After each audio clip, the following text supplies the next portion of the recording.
in Tanzania in 2008. Nilikuwepo Tanzania mwaka 2008. That was in Dar es Salaam. Na hiyo ilikuwa ni Dar es Salaam. A pastor friend took me to church. Na mchungaji alinipeleka kanisani. When I tried to speak Swahili, everybody was confused. Nilipojaribu kuongea Kiswahili kila mmoja alichanganyikiwa. So I fear to make that confusion here. Na ninaogopa kuendelea kuwachanganya watu hapa. Amen. I'm called Bishop Henry Elem. Naitwa Askofu Henry Elem from Uganda. Kutokea Uganda. I'm married. Nimeoa to one wife called Molly. Mke mmoja anaitwa Molly. And God has blessed us with 8 children. Na Mungu ametubariki na watoto 8. I have 4 boys. Nina wa kiume 4. They are settled. I have 4 girls. Na nina mabinti 4. I'm looking for sons to come and take them away from me. Nina watafuta vijana ambao watakuja kuwachukua kutoka kwangu. Amen. Amen. Yeah, I want to thank God for Mama. Nataka nimshukuru Mungu kwa ajili ya mama. She's actually, I was thinking about everything and I want to say she's a miracle to me. Na nilikuwa ninafikiria vitu vingi, lakini nataka niseme kwamba yeye ni muujiza kwa ajili yangu. We met in 2018 in Nairobi. Tulikutana 2018 kule Nairobi. Then again we met I think 2 times in Nairobi. Nafikiri tulikutana mara 2 Nairobi. And she wanted to come to Uganda. Na alitaka kuja Uganda. And we wanted to bring her to Uganda. Na tulitaka tumlete Uganda. But the timing did not work out the way we wanted. Lakini muda haukuwezekana kwa vile ambavyo tulikuwa tunataka. So last year, kwa hiyo mwaka jana, there was a district women meeting. Kulikuwa na kongamano la wilaya la wanawake la jimbo. And they said, "Oh, can you get for us a preacher?" Na wakasema unaweza kutafutia mhubiri? I said, "By faith let me reach out to her." Nikasema kwa imani ngoja nimfikie. And she said yes. Na akakubali. But I had one big problem. Lakini nikawa na tatizo moja kubwa. I didn't know how to take her from Entebbe to Tororo and to bring her back to Entebbe. Nilikuwa sijui namna ya kumchukua kutoka Entebbe kumpeleka Tororo na kumtoa Tororo kumrudisha Entebbe. The kind of car I was driving, I said, now the whole president of Africa to sit in this car might not be good enough. Gari nililokuwa naendesha wakati ule nikasema rais wa shirikisho la wanawake Afrika kukaa kwenye gari hili linaweza lisitoshe. I talked to my good pastors who have good cars. Nikaongea na wachungaji wangu wengine wazuri ambao walikuwa na magari mazuri. And the cars was not available. Na gari halikupatikana. But a day to her arrival, siku wakati anawasili, God gave me a brand new car. Mungu akanipa gari mpya. And she was the first to sit in that car. Na alikuwa wa kwanza kukaa kwenye ile gari. So that's one miracle. Kwa hiyo ni muujiza mmoja. The second miracle, muujiza wa pili, she went to announce and invite women to join them in their African Women's Conference in Ghana, Accra. Akaenda kuwatangazia wanawake na wajumuike pamoja na yeye kwenye kongamano la wanawake Afrika lililofanyika Ghana. We wanted. Tulitamani sana. But things were not working out. Lakini mambo hayakuwa yanaenda vizuri. But because of her being there, lakini kwa sababu ya yeye kuwepo, we managed to find one lady who went and represented Uganda. Tulipata mwanamke mmoja ambaye aliweza kuiwakilisha Uganda. So those are the 2 miracles she has done to me and our country. Kwa hiyo ni miujiza miwili ambayo amefanya kwa ajili yangu na kwa nchi yetu. Yeah, I've been to Dodoma. This is my 3rd time. Nimekuwepo Dodoma, hii ni mara yangu ya 3. I came here in 2015. Nilikuja hapa 2015. There was a big crusade. Na kulikuwa na mkutano mkubwa for Johannes Amritza. I don't know which place, but it was in Dodoma here, so I was invited to be part of Kwa hiyo nilialikwa kwenye huo mkutano mkubwa wa injili hapa Dodoma. Then 2023 we came for what they call ATTS, African Theological Training Services. Na 2023 nikaja tena kwenye mafunzo ya kithiolojia kwenye mafunzo ya umisheni. Yeah, so we were in Acts doing that training. Kwa hiyo nilikuwepo pale chuo cha Acts tukifanya hayo mafunzo. And for sure I didn't know what next. Na kwa kweli sikuwa najua nini ambacho kingefuata. And another miracle happened. Na muujiza mwingine ukatokea. In December, mwezi wa 12, I was busy planning for the wedding of one of my sons. Nilikuwa ninaandaa sherehe ya harusi ya mmoja wa kijana wangu. I left Kampala traveling to the village. Nikaondoka Kampala na nikaenda kijijini. The car died on the road. Na gari kaharibika njiani. And we were there in one place for 2 days. Na tulikuwepo kwenye hiyo sehemu kwa siku 2. But while I was struggling, wakati ninahangaika,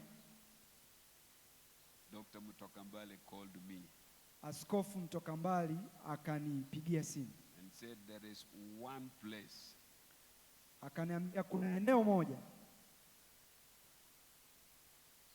for master's program for a Ugandan. Kuna nafasi moja ya masomo ya masters kwa Mganda mmoja. And the time was too short for every plan. Na muda ulikuwa mfupi sana kwa ajili ya maandalizi yote. And so I was struggling now. The wedding is here, all the money we are raising is for the wedding and all these other things. What is going to happen?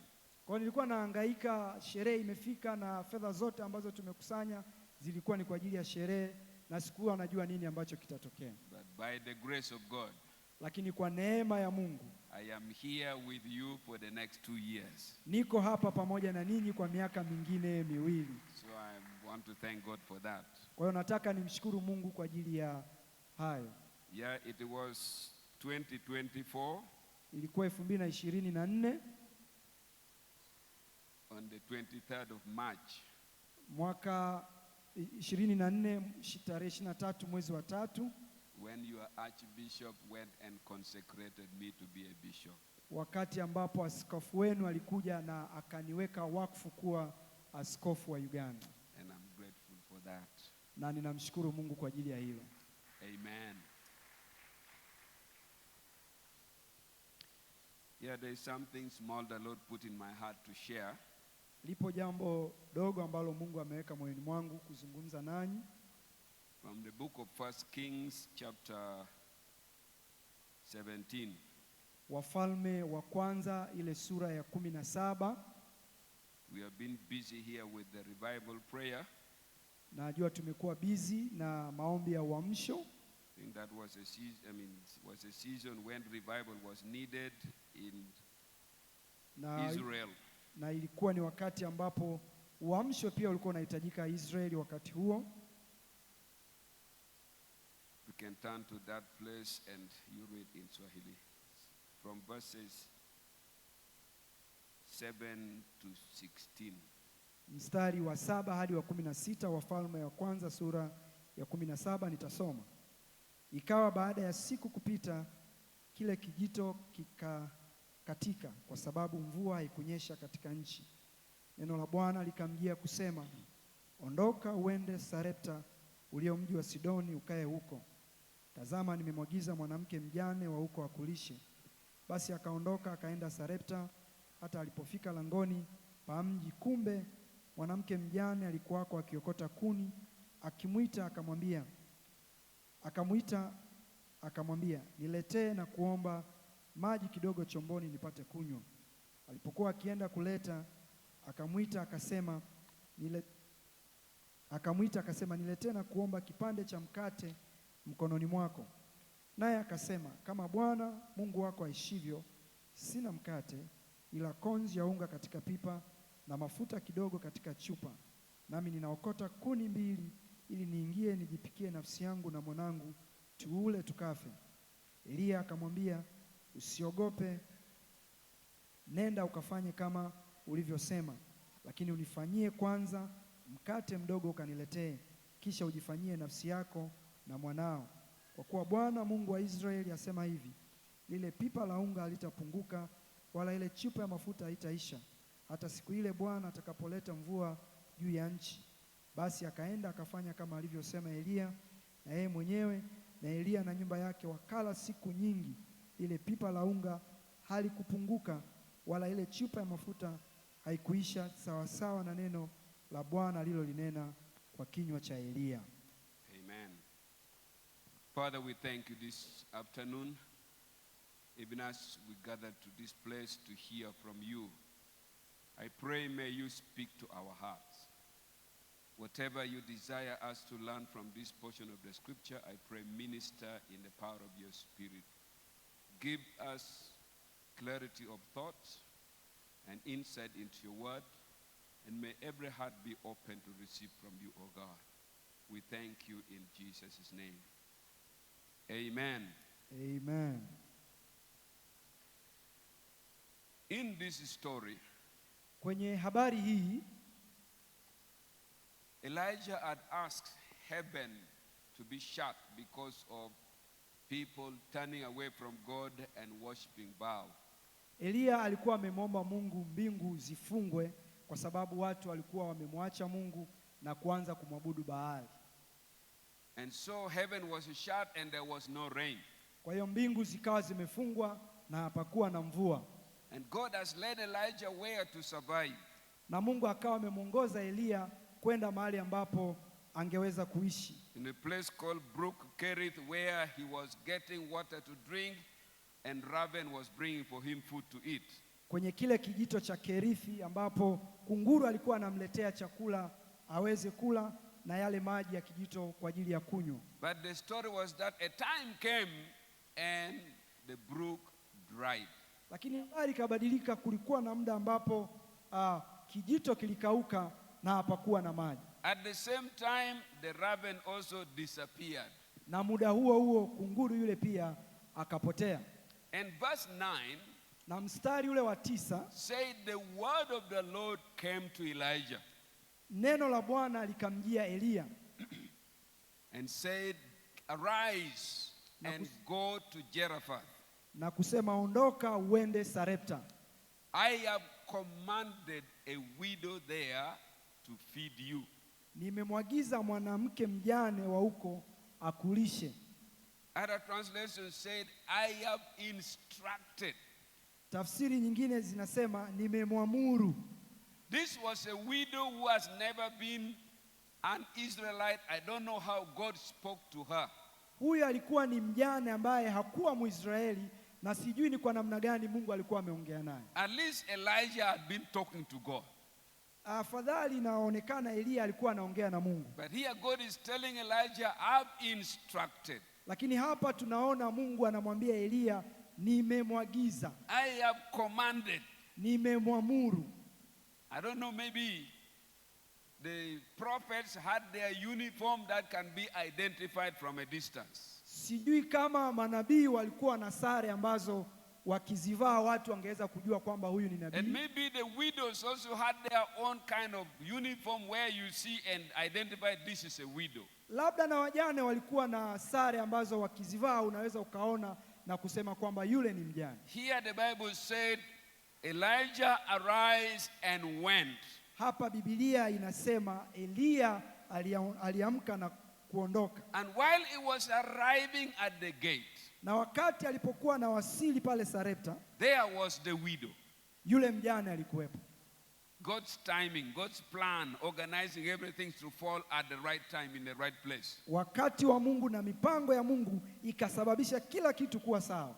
So when Elijah arrived, kwa hiyo Eliya alipowasili and asked this widow, na akamuuliza huyu mjane, please can you give me some water? Unaweza kunipatia maji? Maybe because of the drought she had planned and organized at least somewhere drinking water not to fail. Labda kwa sababu ya ukame uliokuwepo mwanamke huyu mjane alikuwa ametunza maji kidogo. And while she was going, na wakati alipokuwa anaenda, the man of God says, and also bring for me please a piece of bread. Niletee pia kipande cha mkate. That is where things change. Na hapo mambo yalipobadilika. That's why I'm asking myself whether the uniform could identify the prophet earlier. Ndio maana ninajiuliza mwenyewe labda ile sare kama ilikuwepo iliweza kumtambulisha yule nabii. Because the widow said, kwa sababu mjane yule alisema, as long as your God lives. Kama aishivyo Mungu wako. As long as your God lives. Kama aishivyo Mungu wako. She was a worshipper of some other god. Alikuwa anaabudu mungu mwingine. So now he identified Elijah with his God. Kwa hiyo akamtambua Elia na Mungu wake. As long as your God lives. Kama aishivyo Mungu wako. I don't have any bread. Sina mkate wowote. It's like maybe your God made a mistake to send you to my place. Ni kama anasema Mungu wako amefanya kosa kukuleta kwangu. And she confessed all her secrets. Na akatoa siri zake zote. I have a small flour. Ninao unga kidogo tu. In a jug. Kwenye chombo. And a small oil. Na mafuta kidogo. And I'm just collecting this. King James said 2 sticks. You women who know how to cook, I don't know what 2 sticks can cook. Na Biblia inasema ninakusanya tu hizi kuni mbili. Ninyi wanawake mnaweza mkawa mnajua kwamba hivi kuni mbili collecting these 2 sticks to go and make the last meal for ourselves. Nikatengeneze mlo wa mwisho kwa ajili ya mimi na mwanangu. And we wait to die. Na tunasubiri tufe. Elijah encouraged her and said, go and do as you have said. Elia akamtia moyo kwamba nenda ufanye kama ulivyosema. But first, lakini kwanza remember me. Nikumbuke mimi. Hallelujah. Hallelujah. For those who are writing notes, kwa wale ambao mnaandika, I have titled the sermon, nimekipa kichwa somo hili, Living Beyond You.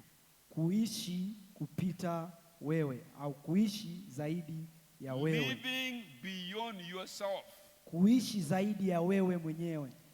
Here we see hapa tunaona people from different backgrounds. Watu kutoka maeneo mawili tofauti. Coming into connections. Wanakuja kuungana against their culture. Dhidi ya tamaduni zao. Against their tradition. Dhidi ya mila za kwao. Especially for Elijah. Hasa kwa ajili ya Elia. The law of Moses. Mungu wa Musa, sheria ya Musa, instruct them not to mix, not to eat from, and not to stay with a non-Jew. Iliwaelekeza Waisraeli wasikae na wasile na mtu ambaye si Mwisraeli. But here God made a choice to send him to a foreigner. Lakini hapa Mungu akafanya uchaguzi wa kumtuma kwenda kwa mgeni. This Zarephath was a city outside Israel. Huu mji wa Sarepta ulikuwa mji ambao uko nje ya Israeli. This lady was a worshipper of Baal, which Elijah was fighting. Mama huyu alikuwa na mwabudu Baali ambaye Elia alikuwa anapigana na Mungu wa Baali. And God commands him to go there. Na Mungu akamwamuru aende hapo. And to eat from there. Na ale kutoka hapo. And to drink from there. Na anywe kutoka hapo. And to sleep there. Na alale hapo. Which was like breaking the law of Moses. Ilikuwa ni kama kuvunja sheria ya Musa. And God says, na Mungu akasema, she will provide for you. Atakupatia chakula. She will sustain you. Atakulisha. And she will supply you with food. Na atakupa vyakula. But this lady, lakini mama huyu, after telling Elijah, baada ya kumwambia Elia, you have made a mistake. Umefanya kosa. What you are talking about I don't have.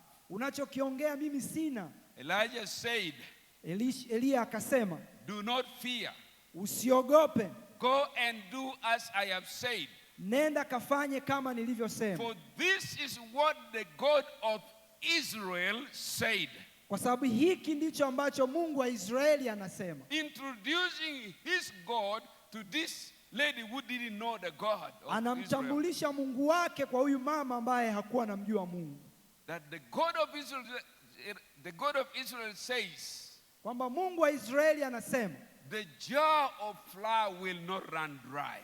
Chombo cha unga hakitapunguka. And the jug of oil will remain until the time the rain comes. Hata mafuta yataendelea kuwepo mpaka mvua zitakaporudi. I was trying to find out how many years could this be.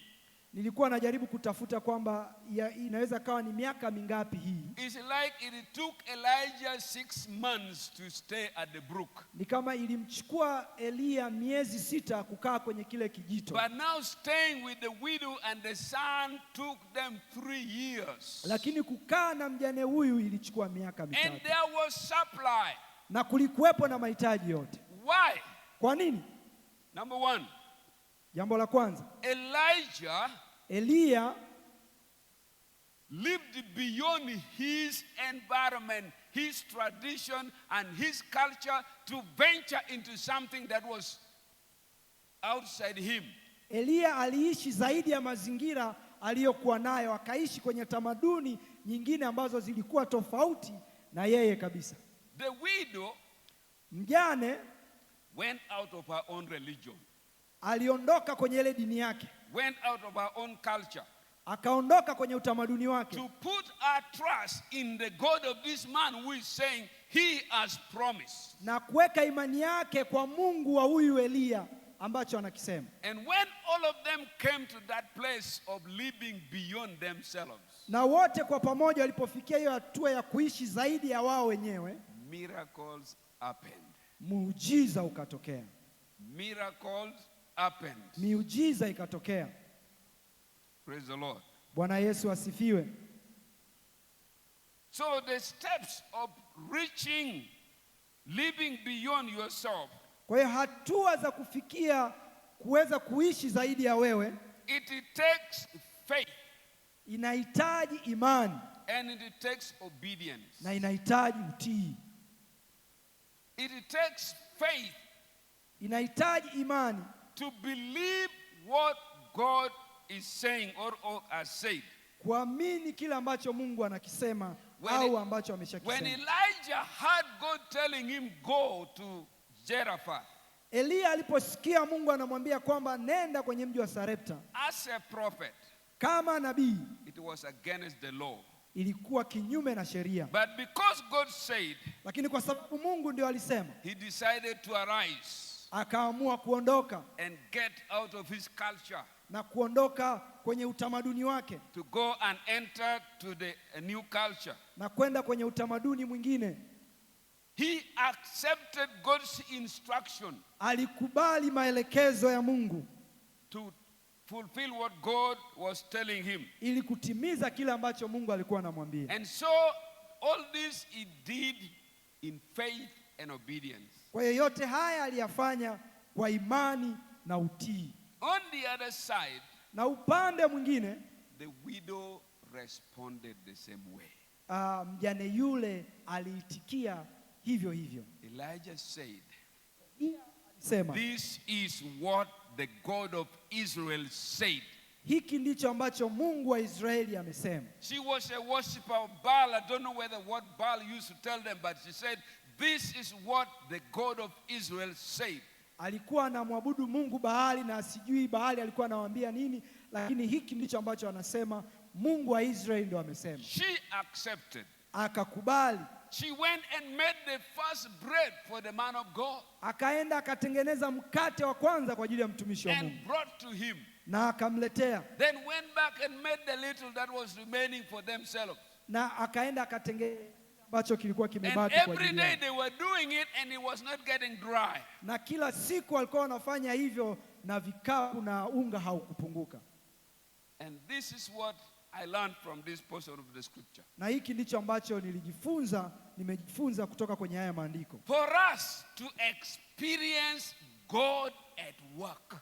Ili sisi tumwone Mungu akifanya kazi katika maisha yetu, we have to live beyond ourselves. Ni lazima tukubali kuishi zaidi ya sisi. Why things are not working around us? Kwa nini mambo hayaonekani kufanya vizuri katika maisha yetu? Why things are not working in our own family? Kwa nini mambo hayatokei vizuri kwenye familia zetu? Why things are failing in our workplaces? Kwa nini vitu vinaonekana kushindwa katika maeneo yetu ya kazi? The biggest challenge is changamoto kubwa ni myself first. Mimi kwanza. You are who you are for yourself. Wewe kwa ajili yako wewe mwenyewe. You have struggled with education up to PhD because you want to be somebody and people should celebrate you. Umehangaika na elimu mpaka level ya PhD kwa sababu ni wewe mwenyewe unataka watu wakusherekee. God has raised you up to let me say a member of parliament, and now you feel like I am the one in charge of this constituency, so people should respect me. Labda Mungu anaweza akakuinua mpaka nafasi ya ubunge, na kwa sababu hiyo unaona lazima kila mtu akuheshimu. Maybe after studying so many books, you have become a lawyer and say, now since I am a lawyer, I'm in charge. I make my decision. Kwa hiyo yamkini labda umesoma vitabu vingi na kuwa mwanasheria na kufikia hatua hiyo na kusema sasa mimi niko vitu vyote. Can I surprise you? Je, nikushangaze kidogo? God gave you that man. Mungu alinipa mtu huyo. God gave you that woman. Mungu alinipa yule mwanamke. So that you can help her be what God wants her to be. Ili umsaidie kuwa kile ambacho Mungu anataka. So that you can help him be what God wants him to be. Ili umsaidie kile ambacho Mungu anataka awe.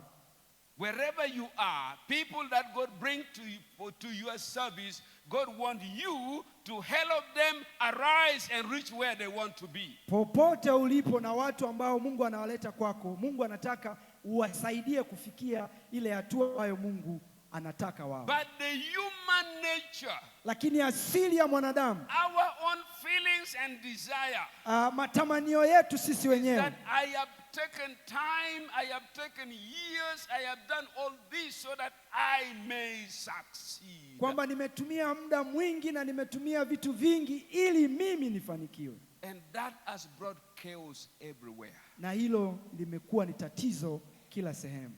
Has brought problems everywhere. Imeleta matatizo kila eneo. There are national issues. Yapo mambo ya kitaifa that we have prayed for. Ambayo tunayaombea. But because of selfishness, lakini kwa sababu ya ubinafsi, we trust God miracle will happen. Tunamwamini Mungu muujiza utatokea. There are family issues. Yapo mambo katika familia that have remained on stake. Yamebaki jinsi yalivyo.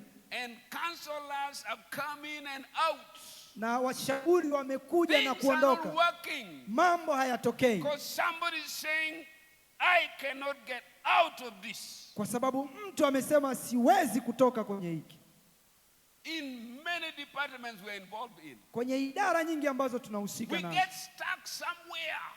Tumekwama mahali. Because everybody is looking at his or her success. Kwa sababu kila mmoja anaangalia mafanikio yake mwenyewe. Somebody, mtu mmoja, you are there not for yourself. Uko hapo si kwa sababu yako wewe mwenyewe. God put you there for somebody else. Mungu amekuweka hapo kwa ajili ya mtu mwingine. God put you there that you may be a blessing to somebody else. Mungu amekuweka hapo ili uwe baraka kwa ajili ya mtu mwingine. And if you accept, na kama ukikubali, to do it for the good of that person, kufanya kwa ajili ya uzuri wa huyo mtu, together with that person both of you will be blessed. Wewe pamoja na huyo mtu wote mtabarikiwa.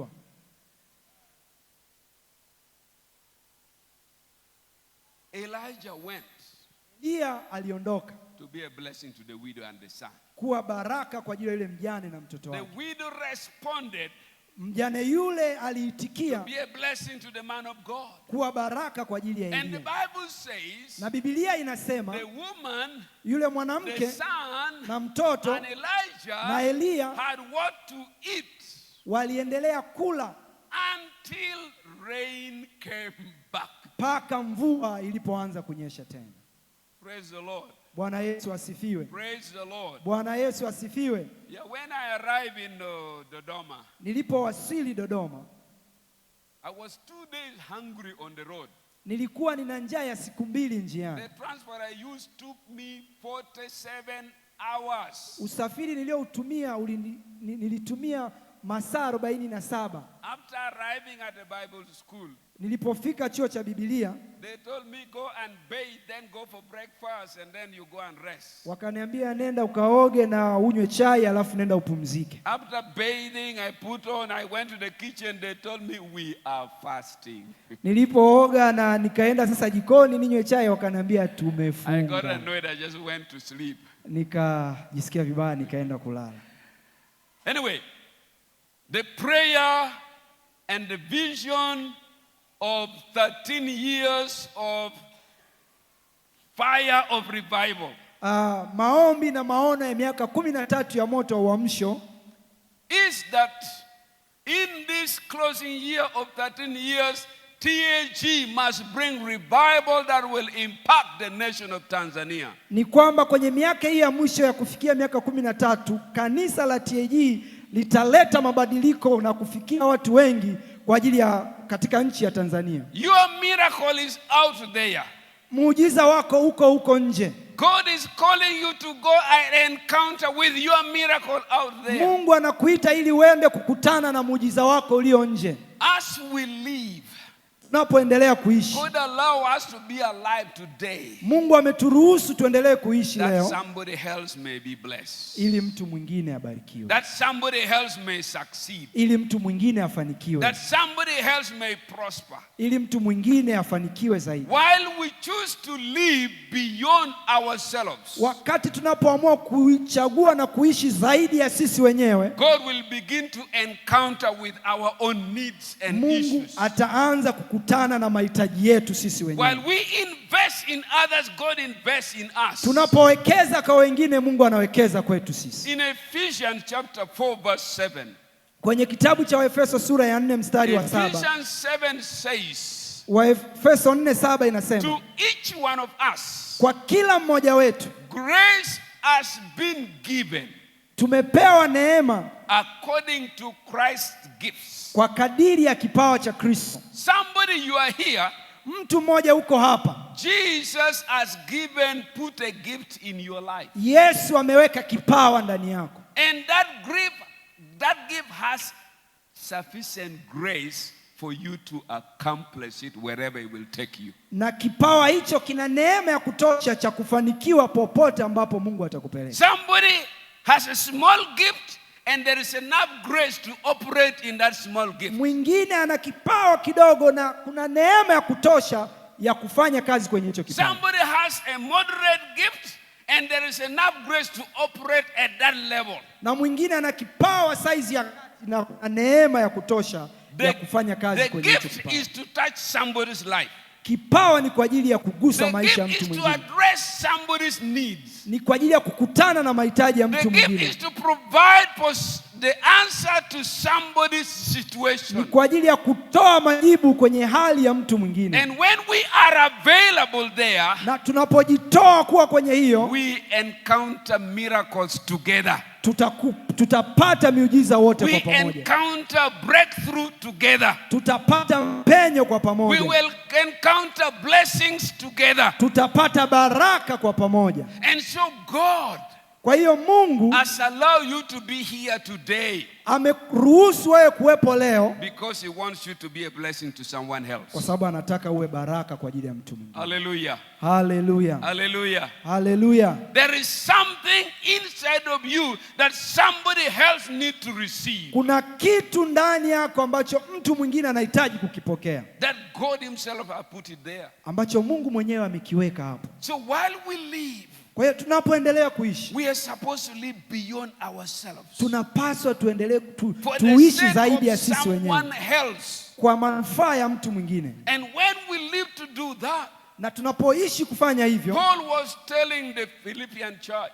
Mungu alikuwa analiambia kanisa la Filipi. In chapter 2, I think verse 4. Kwenye ile sura ya 2 mstari wa 4. He said, treat other people better than yourself. Watendeeni watu wengine zaidi ya ninyi wenyewe. It means, inamaanisha we are here, tuko hapa for others, kwa ajili ya wengine, to be blessed. Tubarikiwe katika jina la Yesu. We are here Tuko hapa for somebody's prayer kwa ajili ya maombi ya mtu to mwingine be answered. yaweze kujibiwa. We are here Tuko hapa for somebody's pain kwa ajili ya maumivu ya mtu to be mwingine healed. yaweze kuponywa. We are here Tuko for hapa somebody's struggle kwa ajili ya changamoto za mtu mwingine to be lifted up. ziweze kuondolewa. But in a natural sense, Lakini kwa hali ya kawaida I want to be celebrated. nataka mimi nisherekee. I want people to recognize me. Nataka watu wanitambue. I want people to know it is me. Nataka watu wajue ya kwamba ni But in mimi. God's eyes, Lakini kwenye macho ya Mungu He's saying you are here anasema uko so hapa that somebody else ili mtu mwingine will benefit. aweze kufaidika. And when we live beyond ourselves, Na tunapoishi zaidi ya sisi we wenyewe, will experience the power, the blessings, and the victory of God. tutaona baraka na nguvu na ushindi wa Mungu.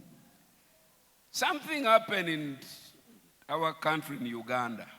Kitu kimoja kilitokea kwenye nchi yetu Uganda. There was this man, thank God he was a Christian. Alikuwa na baba huyu mmoja, asante Mungu, alikuwa ni Mkristo. He was very sick, Alikuwa anaumwa sana admitted in hospital na akawa amelazwa hospitali for 2 days. kwa siku 2.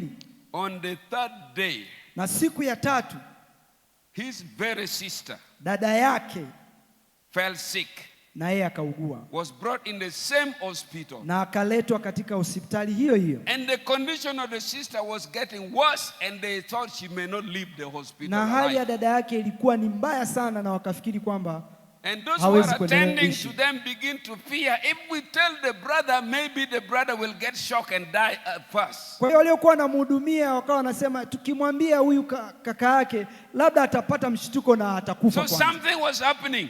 Kwa hiyo kukawa kuna hali hiyo. But someone took courage. Lakini mtu mmoja kwa Said ujasiri it will be so bad for him to just hear the sister has died when the sister is with him in the same hospital. kwamba itakuwa mbaya sana yeye akisikia kwamba dada yake amekufa na wakati amelazwa hospitali hiyo hiyo ambayo na yeye amelazwa. So someone came and told him, Kwa hiyo mtu mmoja akaenda said, akamwambia, we want you to know, tunataka ufahamu your sister has just been brought also. dada yako pia ameletwa hapo And hospitali the situation is not good. na hali yake sio nzuri. So we are asking you to be strong. Kwa hiyo tunakuomba uwe na ujasiri. But he was also in a bad shape. Lakini yeye mwenyewe pia alikuwa kwenye hali mbaya. Then he felt like, should I just stay here and let my sister die without even seeing her? Kwa hiyo akasema, hivi kweli nikubali tu mimi kuendelea kuwepo hapa na nimwache dada yangu anakufa pasipo kwenda kumwona? He picked courage. Akawa na ujasiri, Very weak akiwa dhaifu sana and struggling. na akiwa anapata But he changamoto. said, take me there, I want to see her. Akawaambia, nipelekeni, nataka nimuone. By the time he arrived, Alipofika, the sister's situation was terrible. hali ya dada yake ilikuwa mbaya zaidi. But he says, God, Akasema, Mungu, I don't want all of us to die here. sitaki wote sisi tufe hapa. So he took courage to believe God for the healing of the sister. Kwa hiyo akachukua ujasiri na kuanza kumwamini Mungu kwa ajili ya uponyaji wa dada yake. And while he declared prayer desperately, Na akaanza kumwombea kwa mzigo sana. both of them got the miracle at the same time, and all of them got healed and went Wote home. wakapata muujiza hapo hapo, wakaponywa hapo hapo na wakarudi nyumbani. Praise the Lord. Bwana Yesu asifiwe. Praise the Lord. Bwana Yesu asifiwe. Living beyond yourself Kuishi zaidi ya wewe will cause you to break a lot of laws. itakusababisha uvunje sheria nyingi. It will demand you to have a lot of change of minds. Itakuhitaji uwe na mtazamo tofauti, Because it will go against your personal rights. kwa sababu itaenda kinyume na haki zako binafsi. It will go against your personal position or decision or whatever it may be. Itaenda kinyume zaidi ya nafasi yako ulionayo na maamuzi yako ulionayo. It will go against what you are used to and who people know. Itakuwa kinyume ya kila watu wamezoea kukuona ukifanya. But while you take that step, Lakini unapochukua hatua hiyo, things are going to get better. mambo yanaenda kuwa mazuri.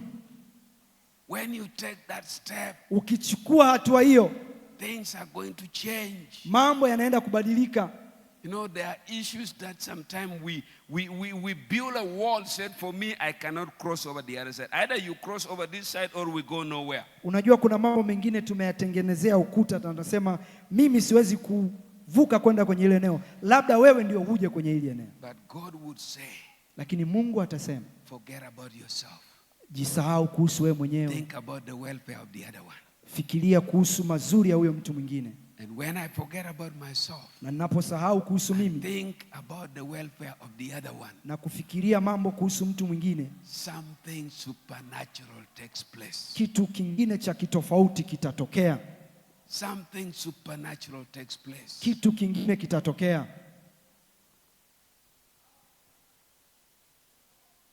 We know about the Holy Trinity. Tunafahamu kuhusu Utatu Mtakatifu. But there is something they also call the evil Trinity. Lakini kuna kitu kingine kinaitwa we were told in Uganda, maybe utatu here utatu uovu, utatu wa uovu.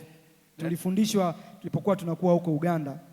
That Holy Trinity is God the Father, God the Son, God the Holy Spirit. Kwamba Utatu Mtakatifu ni Mungu Baba, Mungu Mwana na Mungu Roho Mtakatifu. The evil Trinity na utatu uovu is me, ni mimi, mimi mwenyewe and myself. na mimi mwenyewe. Me, I and myself. Mimi na mimi mwenyewe. And that is the force. Na huo ni uongo. That has created the big challenges we are facing in our world. Ambao ndio umeleta changamoto zote tunazokutana nazo katika dunia yetu. Be it in the family, iwe katika familia, be it in the community, iwe katika jamii, be it in the workplace, iwe ni katika kazi, be it in the nation, iwe ni katika taifa.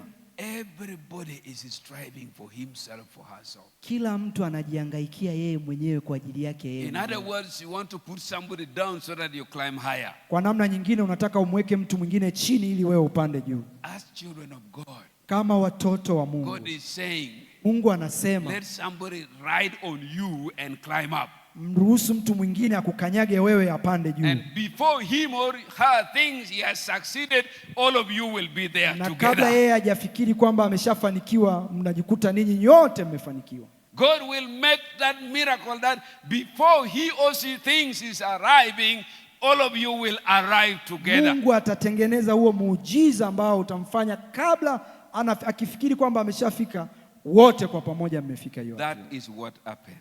Na hicho ndicho ambacho kilitokea. Elia had come to an end of having food. Alikuja mwisho wa kupata chakula. The widow and the son, mwanamke yule mjane na yule mtoto, had come to an end of having food. Na wao walifika mwisho wa kutokupata chakula. But while each one of them went beyond their own personal lives, lakini kila mmoja wao alipoamua kuishi zaidi ya yeye mwenyewe, there was food every day. Kulikuwa na chakula kila siku. There was water every day. Kulikuwa na maji kila siku. There was health every day. Kulikuwa na afya kila siku. Everything began to work well. Mambo yakaanza kufanya kazi vizuri. Until the right time God has set apart. Mpaka ambapo Mungu aliruhusu mvua inyeshe. Somebody. Mtu mwingine. Mtu mwingine. You want to see yourself there. Unataka uji mwenyewe hapo. There is somebody to take you there. Yupo mtu wa kukupeleka hapo. You want to see yourself somewhere there. Unataka ujione uko sehemu fulani. There is somebody to take you there. Yupo mtu wa kukupeleka hapo. You choose to live beyond yourself. Unapoamua kuishi zaidi ya wewe, and choose to live for the sake of somebody, na kukubali kuishi kwa ajili ya mtu mwingine, you will see the hand of God. Utauona mkono wa Mungu. There is something that has tortured me for many years. Kipo kitu ambacho kimenisumbua mimi kwa miaka mingi. And I'm keep crying to God to help me. I don't know when. Na ninamlilia Mungu anisaidie, sijui ni lini. There was a time. Kulikuwa na wakati fulani. I was in a mission field. Nilikuwa katika eneo la umisheni. And we were in a bad shape. Tulikuwa kwenye hali mbaya. In a bad shape. Hali mbaya. No food in the house. Hakuna chakula nyumbani. And a stranger I have never seen walk in. Na mgeni ambaye sijawahi kumuona This man, that day, from that day up to now, I've never seen him. Alikuja huyo mgeni na mpaka leo, mpaka sasa sijawahi kumuona tena. The guy had two fingers, the rest were not there. Just something two like this. I mean, it's like just two. The rest are not there, just two fingers like this. Alikuwa on na both hands. Vidole viwili tu vilivyoonekana, vingine havikuwa vinaonekana. And asked me for food. Akaniomba chakula. I denied him food because I didn't have. Nikamnyima chakula kwa sababu sikuwa nacho. And I asked him to go. Na nikamwambia aondoke. And after 2 days, na baada ya siku 2, my brand new bicycle was stolen. Bicycle, my brand new bicycle. yangu mpya ikaibiwa. And from that day up to now, I'm guilty. I'm guilty of whatever I did that time. Na toka siku hiyo mpaka sasa bado ninajisikia hatia kwa kile ambacho kilitokea. I am going through this message with you. Na wakati ninaendelea kuzungumza ujumbe huu pamoja na wewe, there are times our miracle has bypassed us. Kuna muda ambapo miujiza yetu imetupita. Because we felt like we don't fit there. Kwa sababu tulifikiri kwamba hatustahili hapo. We don't qualify to be there. Hatuoni kama tunastahili kuwepo hapo. And things have bypassed us. Na mambo yametupita. And maybe after some time, even the Holy Spirit remind you and you begin to regret and you try to look for where to find it and you can't find it. Na wakati pengine baada ya muda Roho Mtakatifu anaweza kukukumbusha na ukarudi kutafuta hicho kitu na ukioni tena. So as the Holy Spirit speaking to me, na kama ambavyo Roho Mtakatifu anaongea na mimi, the Spirit of God speaks to you. Roho Mtakatifu aongee na wewe. That there is a time kwamba kuna wakati when God will ask you, Mungu atakutaka to live beyond yourself, uishi zaidi ya wewe, for him to do something great for you. Ili Mungu afanye kitu kikubwa kwa ajili yako. I believe he wants to bless somebody. Ninaamini anataka mbariki mtu. He wants to bless some family. Anataka zibariki familia. He wants to bless some offices. Anataka zibariki ofisi. But he's saying until you choose. Lakini anasema ni mpaka utakapochagua to live beyond who you are and live for the sake of somebody else. Kuishi zaidi ya wewe na uishi kwa ajili ya mtu mwingine.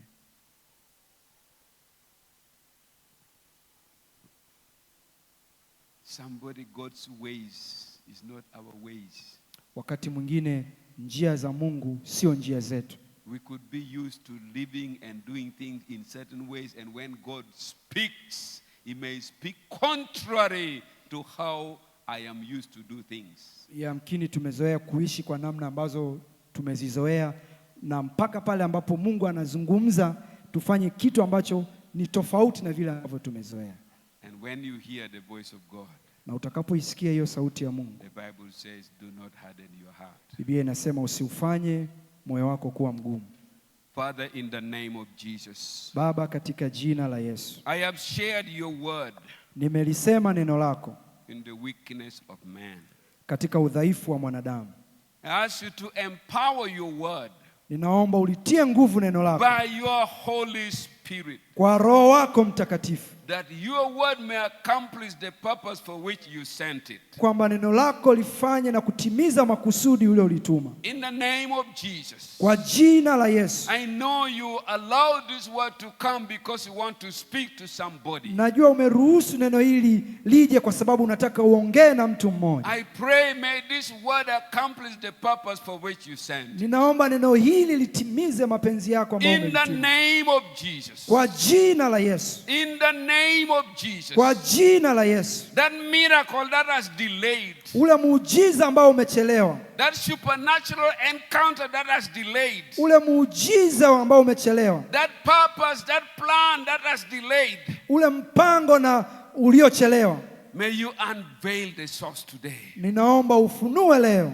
Unveil the source today. Ufunue chanzo chake leo. That as somebody respond in faith, kwamba mtu mmoja anapoitikia kwa imani, the supernatural will manifest. na mambo ya muujiza itatokea. As somebody respond in obedience, Ya kwamba mtu anapoitikia kwa utii, something beyond human understanding will manifest. kitu ambacho ni zaidi ya ufahamu wa mwanadamu kitaonekana. The way the jar did not run dry, Vile ambavyo chombo hakikupungua and the cruise of oil did not run out, na mafuta ya kukauka, somebody need that miracle. mtu mmoja anahitaji huo Somebody muujiza. need that supernatural encounter. Mtu mmoja anahitaji huo Father, muujiza. in the name of Jesus, Baba, kwa jina la I Yesu, pray, ninaomba may you speak in the heart of someone uzungumze kwenye moyo wa mtu to mmoja, discover the source of their supernatural encounter. na uweze kuonyesha chanzo cha miujiza yao. Thank you, Father.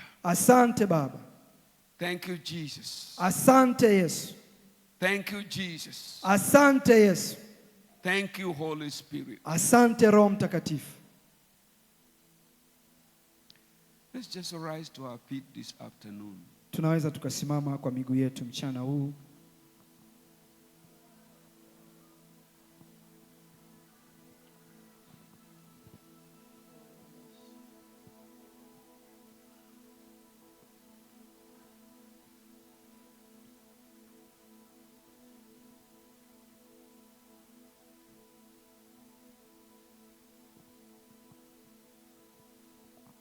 I believe Ninaamini God has spoken to us Mungu amezungumza na sisi because He wants to intervene kwa sababu anataka aingilie kati in our situation. kwenye hali zetu. He wants to intervene Anataka aingilie kati in the challenges we have. kwenye changamoto ambazo tunazo. He wants to intervene Anataka aingilie kati that His hand may be revealed ili mkono wake uonekane in our lives, kwenye maisha yetu, in our families, kwenye familia zetu, in our businesses, kwenye biashara zetu, in our offices, kwenye ofisi zetu, and what we are doing na kila ambacho tunafanya, if we choose kama tukichagua to live beyond ourselves. kuishi zaidi ya sisi wenyewe.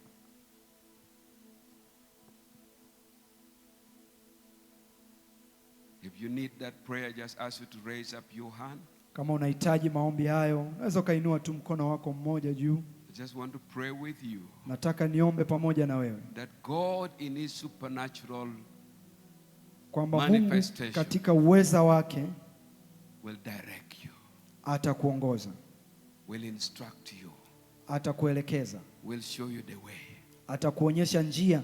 Father, in the name of Jesus, Baba, katika jina la Yesu, you know where you want us to be. unajua wewe pale ambapo unataka sisi You tuwe. know what you want us to experience. Unajua kile ambacho unataka tukipate. You know what you want us to accomplish while we're here. Unajua kile ambacho unataka tukamilishe wakati tuko In hapa. Jesus' name, Kwa jina la Yesu, may you, Lord, reveal to somebody ninaomba ukajionyeshe kwa mtu where mmoja. he or she need to arise and go. Ukamwonyeshe pale ambapo anahitaji kuinuka na kwenda. What he or she need to encounter with, Kila ambacho anahitaji kukutana nacho that will bring a turning point. kitakacholeta badiliko. In Jesus' name, Kwa jina la Yesu, may you, Holy Spirit, reveal Roho Mtakatifu to ukamwonyeshe, our hearts today, ukaonyeshe kwenye mioyo yetu, to our hearts today, kwenye mioyo yetu, that this is where I want you to be. kwamba hapa ndipo ambapo unataka This sisi is tuwe. what I want you to do. Hiki ndicho ambacho unataka This tufanye. is how I want you to respond. Hivi ndivyo ambavyo unataka tuitikie. In the name of Jesus, Kwa jina la Yesu, Holy Spirit, Roho Mtakatifu, may you reveal yourself naomba ujionyeshe to our mwenyewe, heart today. ukajifunua mwenyewe kwenye mioyo For yetu. we have come to a place Tumekuja kwenye ile where sehemu things seems not be moving forward. mambo hayaendelei mbele, As the woman who had the last meal, kama ambavyo mwanamke yule alivyokuwa na as mlo wake wa Elijah mwisho, who lost the raven coming, kama Elia alivyoondokewa na ile kunguru aliyekuwa there anamletea is chakula. something better kuna kitu kizuri that will take us beyond ourselves. Kitakachotupeleka kuishi zaidi ya sisi wenyewe. Jesus' name. Kwa jina la May Yesu. somebody receive that revelation today. Mtu mmoja apokee huo ufunuo May leo. somebody receive that visitation Mtu today. mmoja apokee huo mtembeleo May leo. somebody receive that place today. Mtu mmoja apokee hiyo nafasi leo. Father, I give you glory. Bwana, ninakupa utukufu. Thank you for revealing yourself to us. Asante kwa kujifunua mwenyewe kwetu. In that next level you want us to take. Kwenye ile hatua ambayo unataka tufike. And may your name alone be glorified. Na jina lako pekee litukuzwe. We give you all the praise. Tunakupa sifa zote. In Jesus' name. Kwa jina la Yesu. Somebody give God a hand of thanks. Hebu mshangilie Bwana na mpe utukufu na sifa yeye mwenyewe. May the good Lord bless you. Amen. Mungu wa mbinguni akubariki sana. Amen. Hallelujah. Amen.